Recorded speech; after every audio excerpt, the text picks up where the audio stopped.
নমস্কাৰ বন্ধুসকল, এইটো মোৰ ওচৰত এভাৰেটি 3 বেটেৰী টৰ্চ এটা আহিছে আৰু বহুত পুৰণা টৰ্চ হয়, প্ৰায় 10 বছৰ মানৰ পুৰণি টৰ্চ হয়। এইটোক ডিজিটেল বনাম আৰু কেনেকৈ বনাম আপোনালোকে যাতে ভিডিঅ'টো সম্পূৰ্ণকৈ চাই। আৰু প্ৰথমতে বন্ধুসকল যি ঢাকনিখনৰ কেপ এটা আছে পিতলৰ, এইটোক সাইড কৰি দিলোঁ আৰু ইয়াত এটা ফুটা কৰিম আৰু ইয়াত ফুটা কৰি এই সাৰ্কিটখন ইউজ কৰিম। এইটো হৈছে বেটেৰীত কানেক্ট কৰিলে বেটেৰীটো অভাৰ চাৰ্জ হ'ব নিদিয়ে আৰু যদি বেটেৰীটো বাই চান্স ডাইৰেক্ট আমি পিন দি পেলাই লগাই দিওঁ তেতিয়া কি হয়, অভাৰ চাৰ্জ হ'লে বেটেৰীটো ফুলি যায়। সেইটো কাৰণে এইখন সাৰ্কিট ইউজ কৰা হ'লে মানে বেটেৰীটো অভাৰ চাৰ্জ হ'ব নিদিয়ে, হিচাপৰ চাৰ্জ হ'লে লাইনটো কাটি দিয়ে, বেটেৰীটো মানে সেভ হৈ থাকে।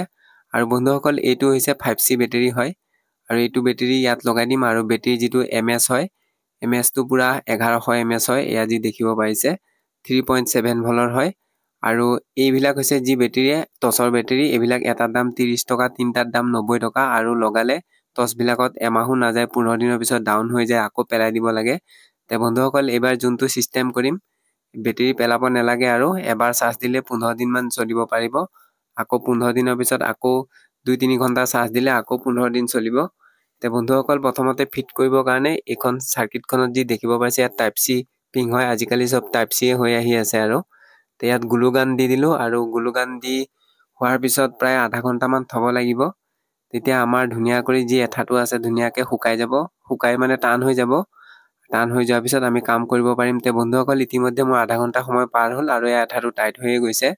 তে আহক এতিয়া কানেকশ্যনৰ কাম আৰম্ভ কৰোঁ। আৰু প্ৰথমতে কানেকশ্যন যি দিব লাগিব বেটেৰীটোতে দিব লাগিব আৰু যি আমাৰ পাৰাটো আছে পাৰাটো বাতিটোত দিব লাগিব। আৰু ইয়াত যি প্লাছ প্লাছ ৰঙাতে দিব লাগিব আৰু মাইনাছতে দিব লাগিব। ৰঙা আৰু কোলাটো চাই পেলাই কানেকশ্যন কৰিব লাগিব, উল্টা হ'লে আৰু যিখন আমাৰ কণ্ট্ৰলাৰ সাৰ্কিট আছে এইখন ডেমেজ হৈ যাব। গতিকে ধুনীয়াকৈ চাই ইয়াত কানেকশ্যনখিনি কৰি দিম।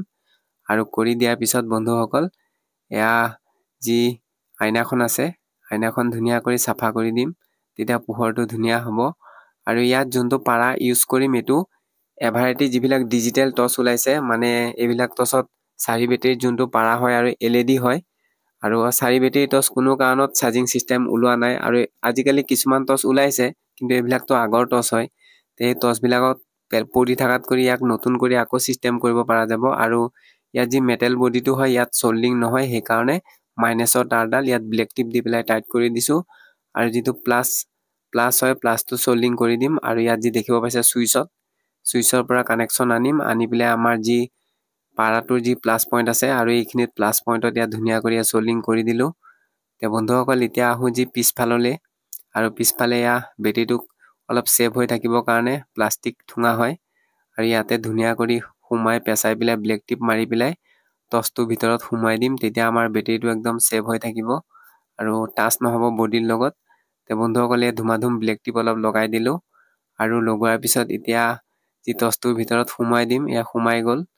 আৰু এতিয়া যি আমাৰ ধুমাধুম ফিটিং কৰি দিম, ঢাকনিখন মাৰি দিম। ঢাকনিখন মৰাৰ পিছত দুইফালে ব্লেক টিপ দিব লাগিব। আৰু বন্ধুসকল এতিয়া চাৰ্জটো চেক কৰিবৰ কাৰণে এয়া চাৰ্জ লগাই দিলোঁ আৰু যেতিয়ালৈকে ৰঙা লাইটটো জ্বলি থাকিব তেতিয়ালৈকে বেটেৰীটো চাৰ্জ হৈ থাকিব। আৰু যেতিয়া ৰঙা লাইটটো নুমাই পেলাই ব্লু কালাৰ অৰ্থাৎ নীলা লাইট জ্বলিব তেতিয়া আমি গম পাম যে বেটেৰীটো ফুল চাৰ্জ হ'ল। আৰু কিছু সময় চাৰ্জত বহাই থোৱাৰ পিছত এয়া যি দেখিব পাৰিছে এয়া নীলা ৰঙৰ হৈ গ'ল আৰু এতিয়া বেটেৰী পূৰা ফুল চাৰ্জ হৈ গ'ল। এতিয়া আহক এতিয়া বাহিৰত যাওঁ, আন্ধাৰত যি আমাৰ পোহৰটো টেষ্ট কৰিব লাগিব, কাৰণ যিটো গতিকে চাৰ্জ ফুল হৈ গ'ল আৰু ইয়াৰ কামো শেষ হৈ গ'ল। আৰু বন্ধুসকলে এয়া আন্ধাৰত আহিলোঁ আৰু যি দেখিব পাৰিছে এতিয়া যদি তামোল চুৰো আহে আপোনালোকে ধুনীয়াকৈ দেখা পাব। এয়া গৰু চুৰ তামোল চুৰ চব দেখা পাব, কাৰণ পূৰা হাই ফাই পোহৰ হৈ গ'ল, প্ৰায় 4 বেটেৰী টৰ্চৰ সমান পোহৰ হৈ গ'ল। আৰু এতিয়া বেটেৰী কিনিব নালাগে, খালি চাৰ্জ দিলেই হ'ল। আৰু আন্ধাৰৰ ফালে গৈছোঁ, এয়া যি দেখিব পাৰিছে দেখিছে কেনেকৈ গুলি নিচিনা পোহৰ গৈছে। আৰু আপোনালোকৰ যদি এনেকুৱা টৰ্চ আছে পেলাই নিদিব, মোৰ ওচৰত লৈ আহিব। 3 বেটেৰী টৰ্চ হওক বা 2 বেটেৰী টৰ্চ হওক, এভাৰেটি আগৰ টৰ্চবিলাক ইয়াত ধুনীয়া কৰি ডিজিটেল বনাই দিলে আৰু বহুত দিন চলিব বন্ধুসকল। আৰু পোহৰ যি দেখিব পাৰিছে কেনেকুৱা গৈছে, কিমান ধুনীয়া। তে বন্ধুসকল এয়া এভাৰেটি টৰ্চৰ যি আগৰ টৰ্চবিলাক বহুত মানুহৰ হাতত পৰি আছে, পেলাই দিছে বা ভাঙা চিঙাত বেছিও দিছে।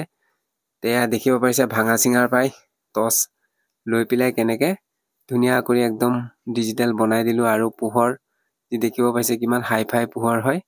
তে বন্ধুসকল এতিয়া টৰ্চটো দেখাত কেনেকুৱা হৈছে মই দেখুৱাম বাৰু। দেখাত দেখিব পাইছে ইয়াৰ চাইজটো এনেকুৱা দেখাব আৰু এয়া দুইফালে ব্লেক টিপ মাৰি দিছোঁ যাতে কোনো মানে ঘূৰাই নিদিয়ে, অৰ্থাৎ ঘূৰাই দিলে যিকেইডাল ৱাৰ আছে সেইকেইডাল ছিঙি যাবগৈ। তে বন্ধুসকল ভিডিঅ'টো যদি ফেচবুকত চাই আছে লাইক এটা কৰি দিব আৰু যদি ইউটিউবত চাই আছে ছাবস্ক্ৰাইব এটা কৰি দিব। তে আজিলৈ এৰিলোঁ, ধন্যবাদ।